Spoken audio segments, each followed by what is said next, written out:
Welcome to another episode of Cooking with Christina Fogal. I am so excited to share my favorite recipe for banana bread today. It's easy to make and it's absolutely delicious. My family just loves this banana bread. I also have a really fun tip that I learned about how to roast bananas so I can make this banana bread whenever they want a treat. So I thought this is a really cool tip and I want to share that too. Don't forget to subscribe, ring that bell, and hit the like button.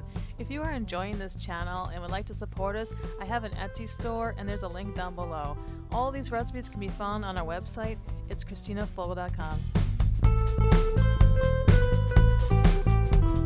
So to make banana bread, I'm going to use very ripe bananas, and I like to let them get really dark, and they're not very pretty looking at all. But one of the tricks I have learned is you don't have to wait until your bananas look like this. You can actually roast bananas or bake them in an oven, and they'll turn out perfect for any of your baking cakes or cupcakes or banana bread. So I'm just going to show you how to do that real quick.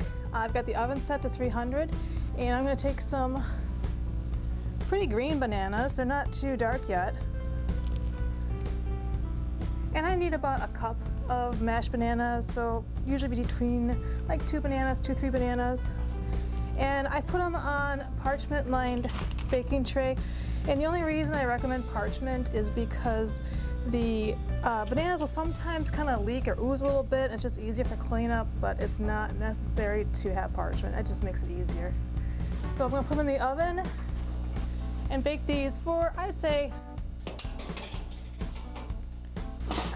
15 minutes to half hour, and you have to actually watch them because they all take a little bit of a different time, just because, you know, they're at different stages of ripeness. So these have been in the oven for about 15 minutes, and they're not quite done yet. They're still pretty firm, and their color is not that dark. So I'm going to go ahead and put them back in the oven and check them again in 5 minutes.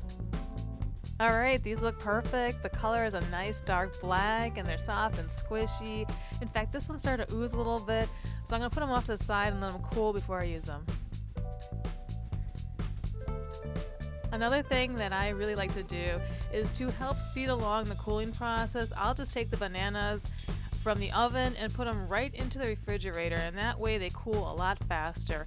And then the only thing I have left to do is peel and mash them up, and they're ready to be used in my recipe. That's nice and mushy. I'm going to put this off to the side a little bit.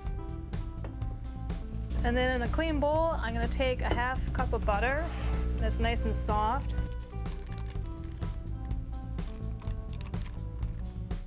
And I usually start mixing this a little bit.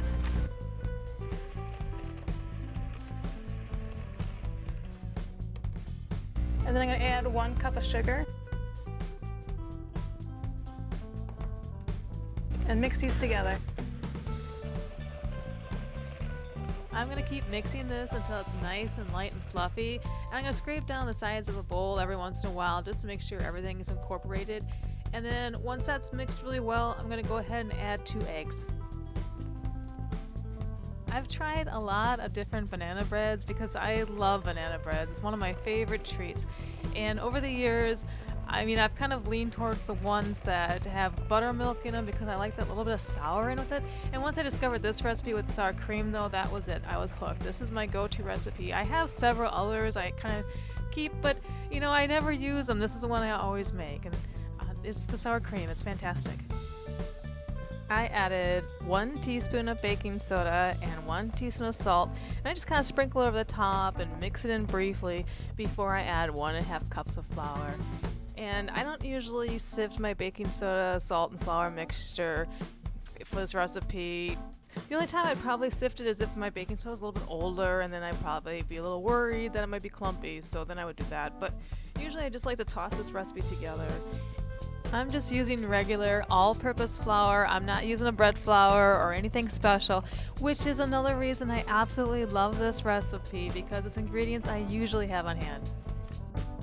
And I'm going to mix this just until it's combined, and I'm going to add 1/2 cup of sour cream, and you can also use Greek yogurt. In a pinch, you could get away with using regular yogurt too. And I'm also going to add 1 teaspoon of vanilla. And then I'm going to add my mashed bananas.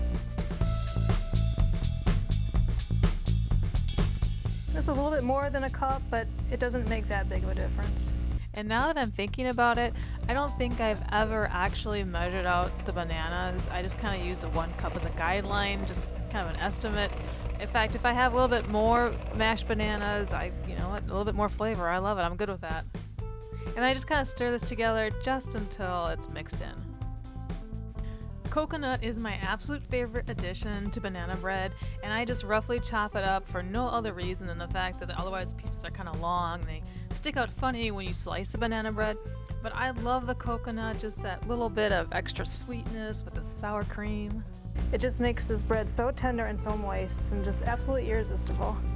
And if you like nuts, you can actually sprinkle in nuts the same time as a coconut, pecans, walnuts, whatever you like.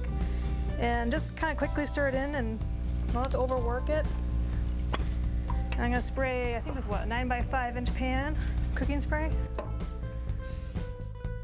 Go ahead and put that in the pan. You can put it into smaller pans also. The cooking time's a little bit different, and I'll include that with the recipe on the website, and there's a link down below. Now I'm going to bake this for about 1 hour and 10 minutes, and the oven is set to 350, and it's done when you insert a toothpick in the center and it comes out clean. Now it's just a matter of waiting for the banana bread to bake, which is getting really hard because as it gets closer to being done, I can really smell that banana bread goodness. So after about 10 minutes, I usually like to kind of take it out of the pan. So I just kind of run a knife along the sides, loosen up a little bit, and then carefully turn it out. I'm going to let this cool just a little bit longer. It's still pretty hot. I can't wait to dig in.